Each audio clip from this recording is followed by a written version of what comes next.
Então, vamos lá. A gente vai resolver juntos a lista de exercício, tá? A lista tem 26 perguntas sobre o assunto de precipitação e evapotranspiração e é uma revisão para a nossa oficial 1. Então, vamos resolvê-las juntos. Primeira pergunta: o que é precipitação? Então, a precipitação é uma etapa do ciclo hidrológico e ela se refere ao retorno da água, né, que estava na atmosfera para a superfície terrestre. Então, aqui a gente tem no slide, a gente tem uma definição, ó, é a água proveniente da condensação do vapor de água da atmosfera depositada na superfície terrestre. Né? Condensação é a passagem do vapor para a forma líquida. Então, isso é a definição de precipitação. Próximo, cite os diferentes tipos de precipitação existentes. Então, essa pergunta se refere a quais formas a água que estava... eu não estou compartilhando. Eu tenho que ficar compartilhando aqui as duas telas. Aí, né? Então, aqui é a definição e aqui é as formas de precipitação que nós temos. Então, aqui nesse slide estão exemplificados 6 formas diferentes. A chuva, que é a principal, na forma líquida, né, gotas de chuva. Nós temos a neve, que são cristais de gelo, que só acontece quando a temperatura está muito fria, né, abaixo de menos 40 graus Celsius. O granizo, que são cristais de gelo também, que só acontece quando temos... não necessariamente tem que estar tão frio para que tenhamos a precipitação de granizo. São cristais de gelo também. Nós temos a neblina, que é uma névoa, uma nuvem que acontece em dias frios e nos horários mais frios do dia, por exemplo, no início da manhã, 5 horas da manhã, né, em dias muito frios, existe a presença da neblina, que é uma névoa de vapor de água que foi condensado, como se fosse uma grande nuvem baixa, né, próximo da superfície. Nós temos o orvalho, que é quando as gotículas se condensam nas superfícies, então nas superfícies de gramados, nas folhas das árvores, sobre os carros, né? Então nós temos o orvalho, que são gotículas que são condensadas, e a geada, que é como se fosse o orvalho, só que em temperaturas muito baixas, abaixo de 0 graus Celsius, essas gotículas se cristalizam na forma de cristais de gelo. Então, essas são as diferentes formas de precipitação. A próxima pergunta é: como ocorre o processo de formação de nuvens? Então, aqui, ó, nós temos... Deixa eu confirmar se é essa pergunta. Acredito que é essa pergunta. Quais são os elementos necessários para a formação das chuvas e a formação das nuvens? Então, são 4 elementos. Nós temos que ter umidade no ar. Essa umidade, que é o vapor de água, ele vem dos processos físicos de evaporação e biofísico de evapotranspiração. Então, são os 2 processos, né, etapas do ciclo hidrológico que promovem a presença de vapor de água na atmosfera. Que sem ele não tem nuvem e não tem chuva. Depois nós temos o mecanismo de ascensão de ar, que é a subida do ar, porque o ar úmido ele tem que ascender para atingir temperaturas mais frias, né, o resfriamento do ar, para que ele atinja o ponto de saturação e venha a condensar e formar gotas líquidas, gotas de água, né, gotas de chuva. E aí é necessário que isso aconteça. Então, o ar precisa subir, ascender. Existe também a necessidade de presença de núcleos de condensação, que são pequenas partículas que ficam suspensas na atmosfera e que é o ponto de partida para a condensação. Então, é uma superfície de contato em que as gotículas que estão na forma de vapor iniciam o processo de condensação, que é a passagem para o estado líquido. Precisa de uma superfície de contato, que normalmente são pequenas partículas ou particulados que ficam suspensos. E, por último, nós temos que é o mecanismo de coalescência, que é o crescimento das gotas de chuva. Elas se chocam e vão agregando umas às outras e dá o processo de crescimento das gotas, até que elas atinjam massa suficiente para cair, né, sobre a forma de chuva. Próxima pergunta. O que é expansão adiabática? Então, aqui a gente tem um slide que explica sobre a ascensão.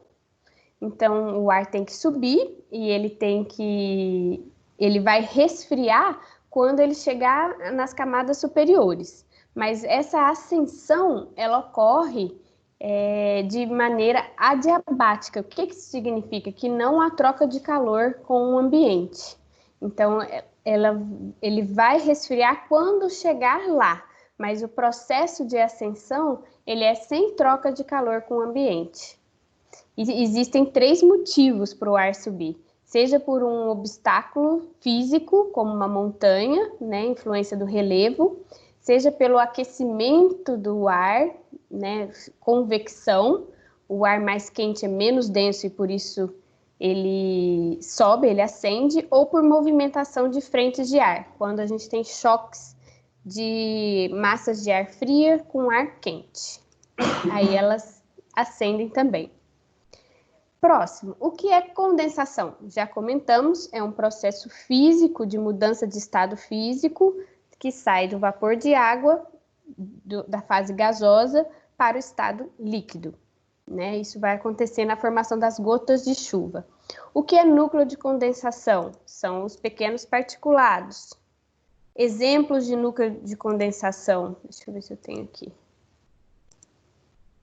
Não sei se eu tenho.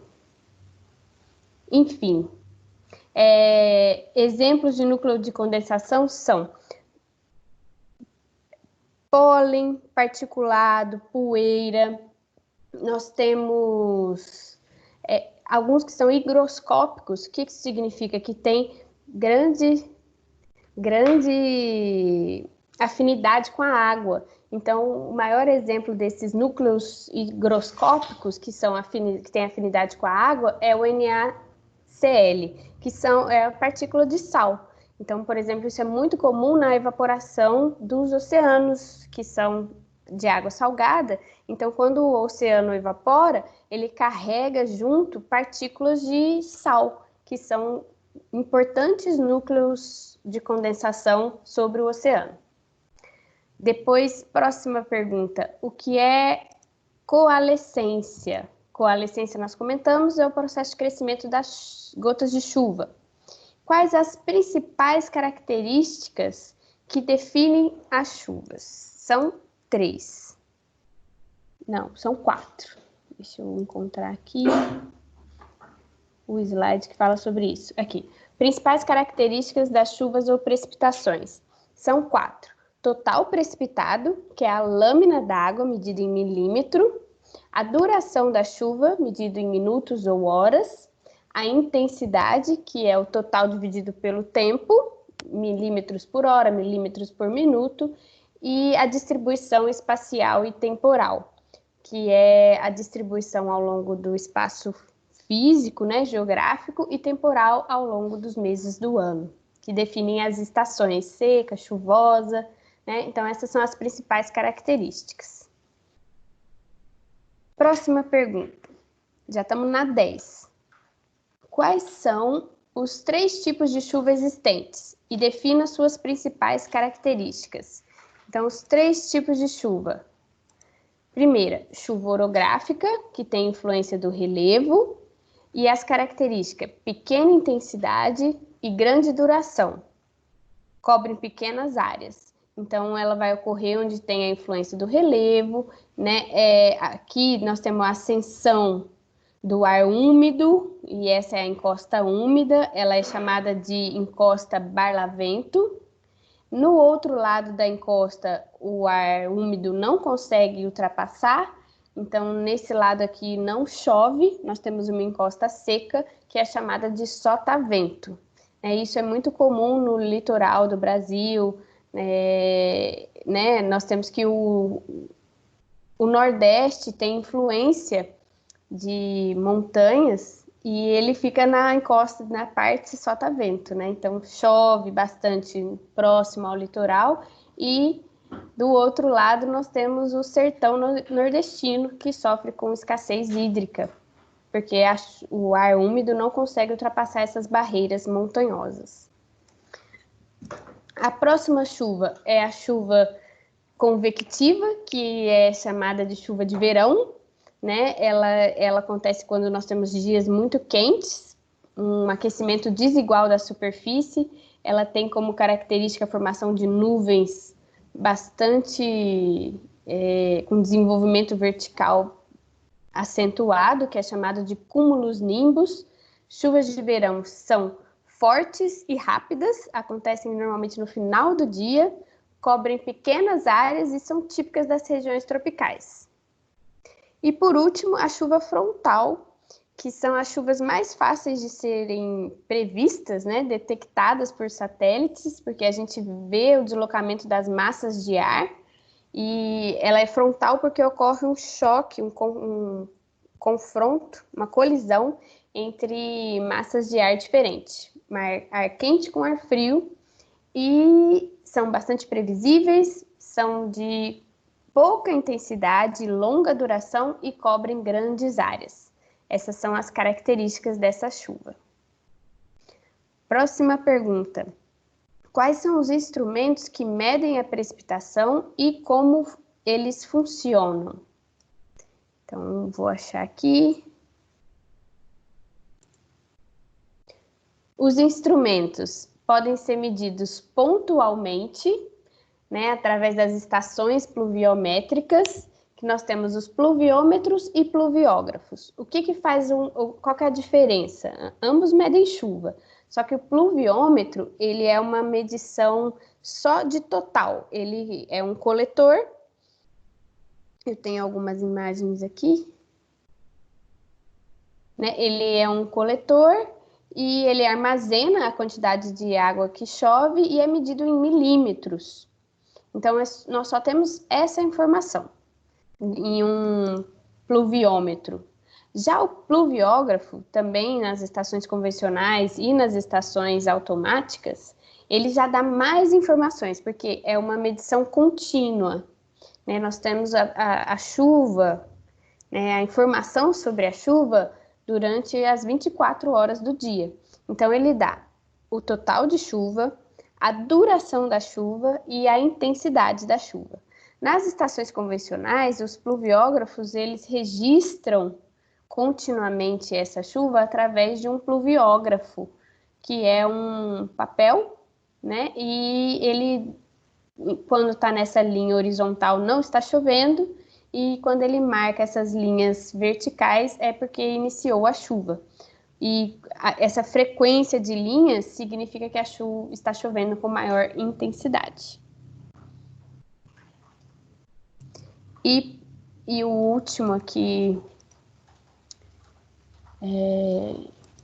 E espacialmente, as chuvas podem ser medidas com radares, né, que estão à distância, em satélites, e a gente pode observar a movimentação da atmosfera de modo geral. Então, a gente vê o deslocamento das massas de ar, né, dos ventos, das chuvas, temperatura, radiação solar. A gente tem todas essas informações meteorológicas a partir dos radares também. Aqui são informações obtidas de radares, que são sensores que estão à distância. Próxima. Qual é a unidade de precipitação? Então, é milímetros. Esse é o total. Se for a intensidade da chuva, milímetros por hora ou milímetros por minuto. tá? E aqui a gente encerra a revisão sobre precipitação. Até aqui tudo bem? Conseguiram me acompanhar? Sim, Paula. Sim, tranquilo. Sim? Tá. Então agora a gente vai para a segunda parte, que é sobre evapotranspiração. Então vou mudar o slide.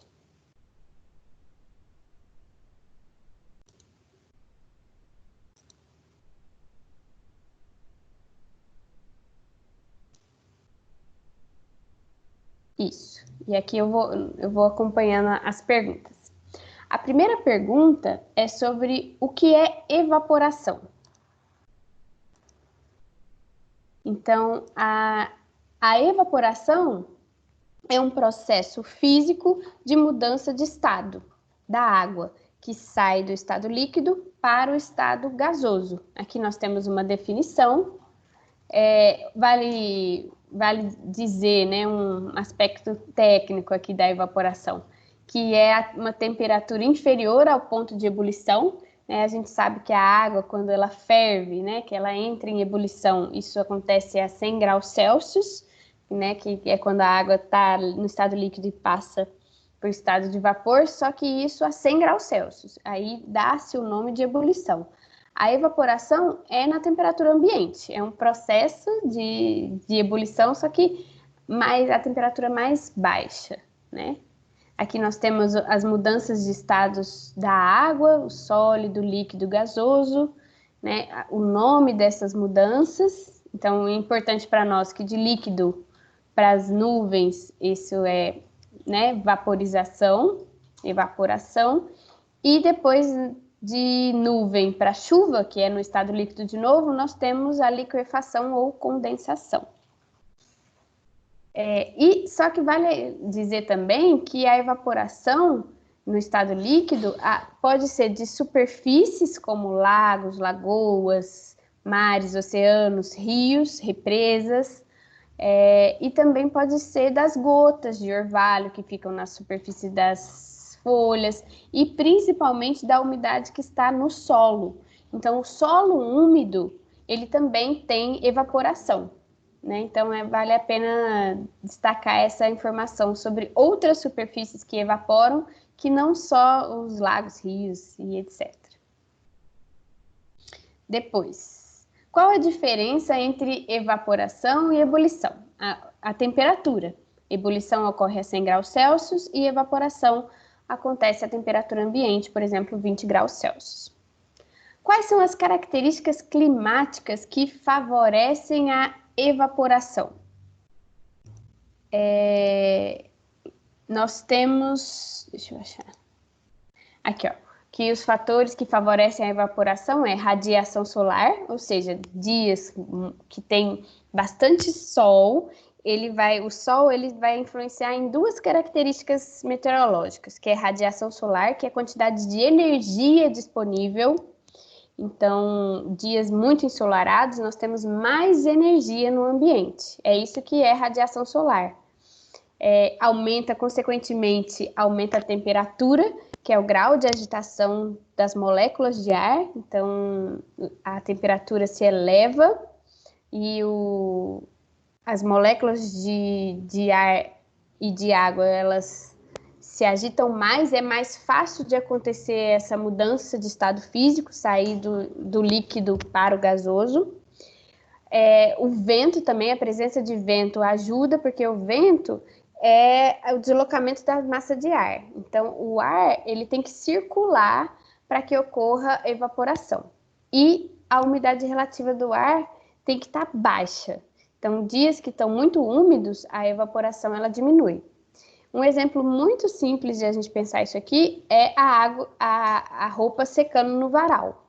A roupa ela seca mais fácil em dias quentes, com altas temperaturas, com dias que o vento ajuda e tem que estar seco. Quanto mais seco estiver o dia, mais rápido a roupa seca, né? Então, ajuda a gente a lembrar dessas características. Depois, próxima pergunta. Quais são os instrumentos que medem a evaporação e como eles funcionam. Então, os instrumentos são os evaporímetros. O principal deles é o tanque classe A, que são tanques que ficam, né, em estações convencionais. Eles têm as dimensões padronizadas e fica uma superfície líquida que se evapora, fica lá, né, à mercê das características climáticas, então vai sofrer aumento de temperatura, radiação solar, incidência da radiação solar, vento, e isso faz com que a água se perca por evaporação. E a gente mede a diferença de nível da água, né?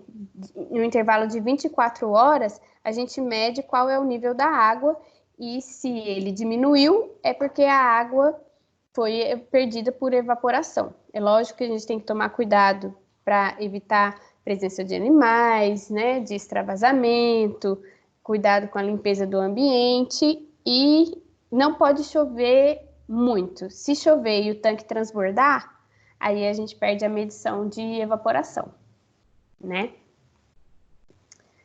Esse é o principal, e ele chama tanque classe A. Ele é o mais usado. Existem outros que são tanques, podem ser enterrados. No caso do tanque classe A, ele fica suspenso, né? Ele fica a 15 centímetros do solo, porque a influência de troca de calor também contribui para a interferência da água, então ele fica um pouquinho suspenso, 15 centímetros. Existem outros tanques que é chamados parcialmente enterrados, que o nível da água fica no mesmo nível do solo. Esse aqui é um exemplo de um tanque de 20 metros de superfície, que aproxima de um pequeno lago. É um exemplo de tanque parcialmente enterrado. Existe evaporímetro de balança, que mede a diferença de água, não por nível da água, mas por diferença de massa. Então, tem uma balança de precisão. E existe os evaporímetros ou atinômetros, que são equipamentos que medem a evaporação, só que não fica a superfície exposta. A água evapora e passa por uma superfície porosa. Isso acontece nas estações meteorológicas. Esses equipamentos ficam dentro dos abrigos, que são casinhas que protegem os equipamentos mais sensíveis. Então, existe esse evaporímetro também. Deixa eu ver se tem mais. Não, são esses. Esses são os equipamentos de evaporação. Qual que é a unidade? Milímetros por dia. Então, a água é medida em nível de água também, lâmina d'água, milímetros por dia. Próxima pergunta, nós estamos na número 18. O que é evapotranspiração? Vou voltar aqui no início. A evapotranspiração é o conjunto... Desculpa, evapotranspiração é o conjunto de evaporação com transpiração que ocorre nas superfícies vegetadas, né? Então, é a água que está no solo evapora e as plantas transpiram. Quando a gente une esses dois processos, é chamado de evapotranspiração. Então, é um processo simultâneo, já que é impossível a gente dissociar o que está acontecendo, né? O vapor de água veio da transpiração da planta ou veio da evaporação da água que estava no solo, da umidade do solo. Então, a gente convencionou que esses processos são simultâneos e chamamos de evapotranspiração. E qual que é a diferença de evaporação e transpiração? A evaporação é mudança de estado físico e a transpiração é biofísico, porque envolve plantas, né? Envolve ser viva, superfícies vegetais. Então, a transpiração, a água que estava no solo passa pelo sistema radicular, passa pelo caule, os vasos condutores, e vão até as folhas e vão sair na forma de vapor pelos estômatos, né? Então, precisa ter a presença de um vegetal para que ocorra a transpiração. Animais também transpiram, né? Também nós temos a transpiração, mas aqui nós estamos nos referimos à transpiração dos vegetais. das plantas. Quais são os benefícios da evapotranspiração? Os benefícios é o benefício da floresta em pé, né? Então, por que é tão importante? É a regulação do clima, regulação das chuvas. Então, quando a gente tem florestas, a gente tem a vegetação nativa, que é uma bomba hídrica, né, que retira muita água que está no solo e lança essa água para a atmosfera, nós temos toda a regulação do clima. Quando a gente fala de floresta amazônica, por exemplo, é regulação do clima mundial, né? A água que evapotranspira de uma floresta do tamanho, do porte da floresta amazônica, tem influência do clima todo, do clima do planeta. E os benefícios são esses: a presença de vapor de água, a formação de nuvens, de chuvas locais e chuvas que vão percorrer longas distâncias. No caso da floresta amazônica, vai chover até o sudeste, né? Isso vem carregado pelos ventos, os ventos que é chamado de rios voadores. É o vapor de água nas nuvens que vai sendo transportado a longas distâncias pelos ventos e vão trazer a chuva até nós, né? Isso são um dos benefícios da evapotranspiração. Quais são os fatores que interferem? Explique, né? Quais são os fatores que interferem? Deixa eu achar aqui. Os fatores que interferem são os mesmos da evaporação, referente ao clima ou à atmosfera, né? Umidade relativa do ar, temperatura, velocidade do vento e radiação solar. São as mesmas características de atmosfera que interferem na evaporação. E agora nós temos o tipo de cultura, né? Se é uma planta nativa, uma floresta, se é uma cultura agrícola, se é uma superfície gramada, né? Então o tipo de cultura muda, o sistema radicular, as folhas. Nós temos o índice de área foliar, que é o tamanho das folhas, a largura, a área delas, e o estádio ou estágio de desenvolvimento da cultura.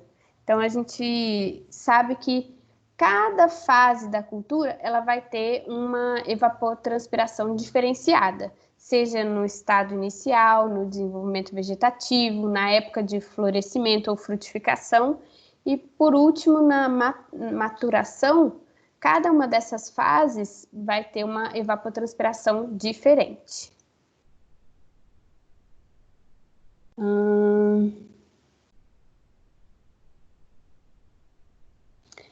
O que é evapotranspiração de referência? Então, quando a gente usa o termo referência, a gente está nos referindo a algo, a um padrão. Então, a evapotranspiração de referência, ela é padronizada, que é a evapotranspiração que acontece em uma superfície gramada, né, com gramas em pleno desenvolvimento, em crescimento ativo, que cobrem totalmente o solo e que não tem nenhuma deficiência hídrica. Então, a gente considera uma situação aí próxima do ideal, né, que a água está na sua capacidade de campo, ou seja, não está faltando água. Então, o crescimento está normalizado e, por isso, nós não temos nenhuma restrição hídrica e nem de taxa de evapotranspiração. E a referência é a planta, que é grama, uma superfície gramada. Então, isso que é a evapotranspiração de referência, a evapotranspiração que acontece nas gramas em que o solo está na capacidade de campo, ou seja, sem restrição hídrica. Questão 23. Como se mede indiretamente a evapotranspiração de referência? Então, indiretamente,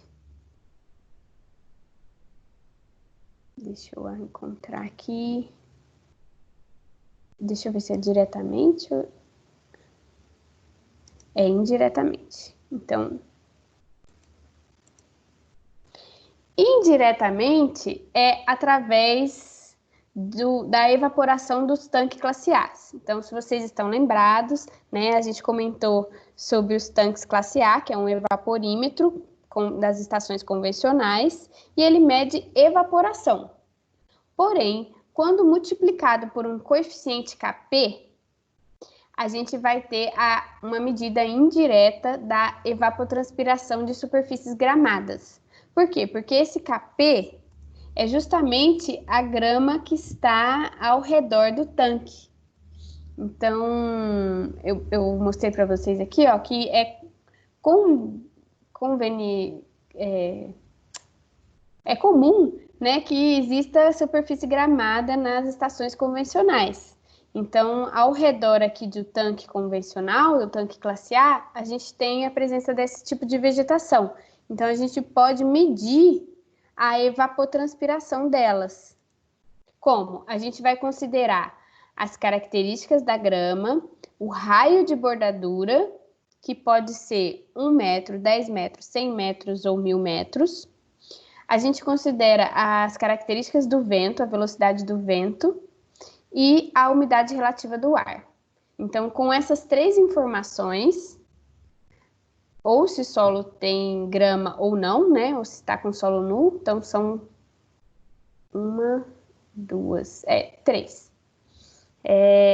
Com essas 3 informações, a gente acha um coeficiente, e esse coeficiente Kp, ele é uma conversão das medidas de evaporação do tanque classe A para evapotranspiração de referência, porque a nossa referência é a superfície gramada.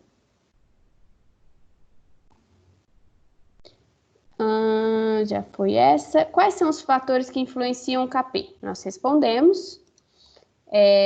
A velocidade do vento, o raio de bordadura, se o tanque está circundado por grama ou solo nu e umidade relativa do ar. Qual instrumento mede diretamente evapotranspiração? E como ele funciona? Então, diretamente, nós temos os lisímetros. E o mais comum deles é o lisímetro de drenagem, que coleta água. Então, existe aqui a superfície gramada, e a gente faz uma parcela e coleta a água que infiltra, depois ela percola aqui uma camada de brita, escoa por uma tubulação e é coletada. E aqui a gente consegue fazer por o balanço hídrico, que é uma equação entre entradas e saídas de água, a gente consegue, por diferença, medir o que foi perdido, né, que a gente não conseguiu medir nesse sistema, a gente considera que foi perdido por evapotranspiração. Então, é uma medida de balanço hídrico em que a gente tem a diferença. Olha aqui, quem são as entradas? A água entra na forma de irrigação ou precipitação, e a saída é justamente o que foi coletado, né? Então, o que foi coletado aqui é a saída de água. A diferença de entrada e saída é o que se perdeu por evapotranspiração e foi para a atmosfera, né? Então, é uma medida direta aí por balanço hídrico. E existe também lisímetros de pesagem, né? Que é quando a gente tem as balanças de precisão que mede a evapotranspiração por diferença de massa. Também é uma medida direta, é um outro tipo de lisímetro. Existem os lisímetros de drenagem, na qual a gente vai fazer balanço hídrico, e lisímetros de pesagem, que mede diferença de massa. E, por último, qual é a unidade de medida da evapotranspiração?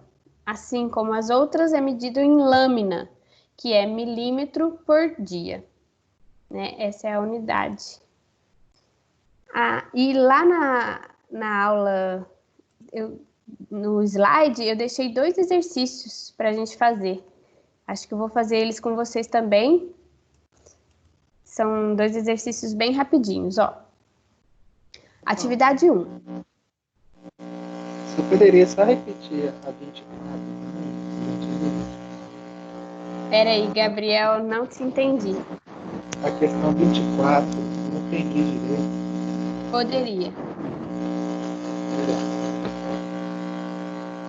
Gabriel, isso, vamos. Eu consegui te escutar. A questão 24. Quais os fatores que influenciam o KP? O KP é um coeficiente de conversão da medida de evaporação do tanque classe A para evapotranspiração de referência, que considera a superfície de grama. E são quatro fatores que influenciam: a velocidade do vento, o raio de bordadura, que é o raio que circunda o tanque classe A, aqui ó, a bordadura, se ele está circundado por grama ou por solo nu, e a umidade relativa do ar. Então, são esses quatro fatores que influenciam. Se tem grama ou não, qual é o raio de bordadura e as características da atmosfera, vento e umidade relativa. Ok? Ok, beleza. De nada. E agora os dois últimos exercícios que estão lá no nosso slide. É o seguinte: de um lisímetro de drenagem com 1,5 metro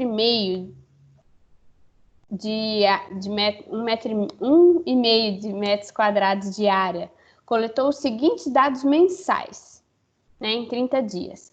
A precipitação, 29,4 milímetros, a irrigação em 180 litros e a drenagem, que é o que foi coletado, né, em 21,6 litros. Calcule a evapotranspiração média diária.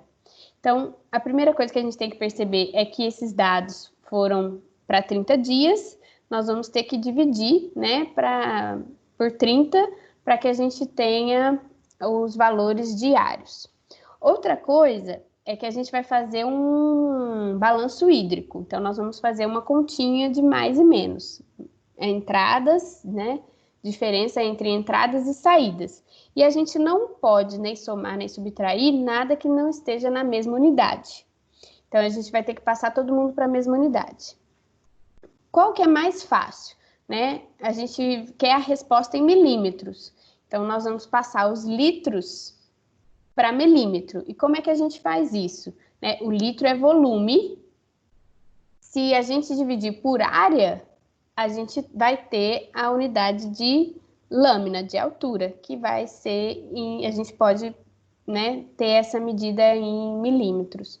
Então, quando a gente pega o litro e divide por metro quadrado, isso é milímetro, é unidade de milímetro. Então, essa observação aqui está lá no... Como que faz essa conversão de unidades? Está lá no slide da precipitação, vocês podem revisar, mas isso é uma coisa comum, né?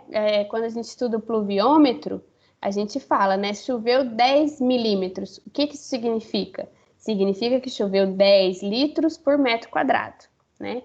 Então, existe essa regrinha aqui de conversão de unidades. Quando a gente divide unidade de volume em litros por área em metros quadrados, a gente tem a altura de lâmina em milímetros. Então, é só a gente dividir essa irrigação e essa drenagem pela área e nós vamos ter essas duas informações em milímetros. E depois a gente divide todas as informações em milímetros por 30 dias e chegaremos na resposta em milímetros por dia. Então, eu deixei aqui a resolução, né? A irrigação, dividir pela área, achei o número em milímetros por mês, divido por 30 e acho milímetros por dia. A precipitação já estava em milímetros, só que era mensal. Divido por 30 e acho o valor diário. A drenagem estava em litro, eu divido pela área, acho milímetros por mês, divido por 30 e encontro a lâmina diária. Depois é só fazer o balanço hídrico. A irrigação é entrada, a precipitação é entrada, drenagem é saída. A diferença entre esses valores é a água que foi perdida por evapotranspiração. E, por último, determinar pelo método do tanque classe A então é uma medida indireta. Qual é o valor da evapotranspiração de referência média em milímetros por dia, sabendo os seguintes dados? Então, eu tenho a evaporação, que foi medida no tanque classe A, e eu tenho alguns dados aqui, ó, da atmosfera, umidade relativa do ar, 80%, então estava úmido nesse dia, a velocidade do vento, e que o tanque classe A ele estava instalado com 10 metros de grama em volta. Então, esses dados aqui servem para a gente encontrar o KP. Então, vamos lá, ó. Quais são as informações? 80% de umidade relativa, 2,4, né, de metros por segundo de velocidade e 10 metros de raio de bordadura de grama. Então, a gente tem que achar o KP. Velocidade, 2, tá nesse intervalo aqui. Aproximadamente 2,4. Em azul é metro por segundo, em azul. Então, se encaixa nessa faixa. Depois, a umidade estava alta, 80%. Então, estamos nessa faixa. Tínhamos 10 metros de raio de bordadura do tanque circundado por grama. Então, cruzando as informações, a gente chega aqui nesse valor de 0,75. O 0,75 é o KP da fórmula.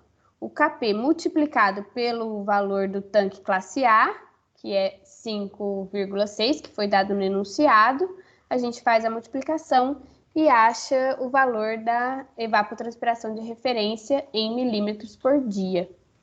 Então, é assim que a gente faz a medição na tabela e encontra o valor indireto, né? Indireto porque ele é determinado por meio de fórmula.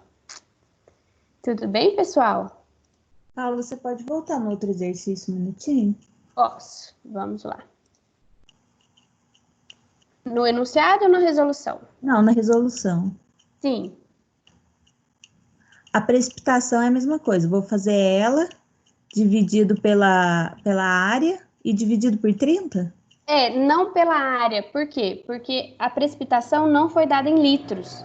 A precipitação já está em milímetros. Ah, tá. Então, a gente dividiu a irrigação e a drenagem porque foi dado em litros, que é a unidade de volume.